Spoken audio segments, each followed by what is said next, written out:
Hi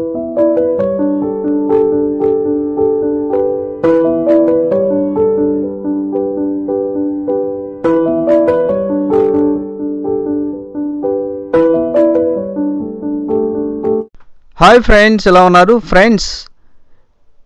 November 22న లేదా 23న కార్తీక పౌర్ణమి అనే సందేహం చాలామందికి ఉంది. మరి కార్తీక పౌర్ణమిని ఎప్పుడు జరుపుకోవాలి? ఈ నెలలో వచ్చే 22వ తారీఖున లేదంటే 23వ తారీఖున అనేది చాలామంది సందేహంగా ఫీల్ అవుతున్నారు. సో ఫ్రెండ్స్, నేను చెప్పబోయే టాపిక్ ఇదే. ఈ వీడియోని లైక్ చేయండి, షేర్ చేయండి, తప్పకుండా నా ఛానల్ని సబ్స్క్రైబ్ చేయండి. సబ్స్క్రైబ్ చేసుకున్నారు, బెల్ ఐకాన్ క్లిక్ చేయండి. Thank you for watching friends. ఇక కార్తీక పౌర్ణమి రోజున 365 ఒత్తులను నేతిలో తడిపి దీపము వెలిగిస్తారు. ఇలా ఉసిరి చెట్టు కింద లేదా తులసి చెట్టు కింద 365 ఒత్తులతో నేతిని లేదా నువ్వుల నూనెతో దీపం వెలిగించిన వారికి సకల సంపదలు చేకూరుతాయని పండితులు అంటున్నారు. సంవత్సరంలో అన్ని రోజులు దీపం వెలిగించడం కుదరకపోవచ్చు. అందుకే కార్తీక పౌర్ణమి రోజున 365 రోజులు దీపాలు వెలిగించిన గుర్తుగా ఇలా చేస్తారు. ఇంకా కార్తీక పౌర్ణమి రోజున శివాలయంలో దీపం వెలిగించిన వారికి సమస్త దేవతలను కొలిచిన పుణ్యం లభిస్తుందని విశ్వాసం.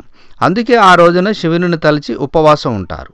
ఆ రోజు సాయంత్రం ఆలయాల్లో దీపాన్ని వెలిగించి పూజలు చేస్తారు. కానీ ఈ ఏడాది పౌర్ణమి తిథి అనేది 2 రోజుల్లో వస్తుంది. అది కార్తీక పౌర్ణమి 22 లేదా 23 తేదీల్లో రావడంతో ఏ రోజున కార్తీక పౌర్ణమి జరుపుకోవాలనే సందేహం అందరిలో తలెత్తింది. నవంబర్ 22 మధ్యాహ్నం 12:53 మొదలై నవంబర్ 23 ఉదయం 11:09 ముగుస్తుంది.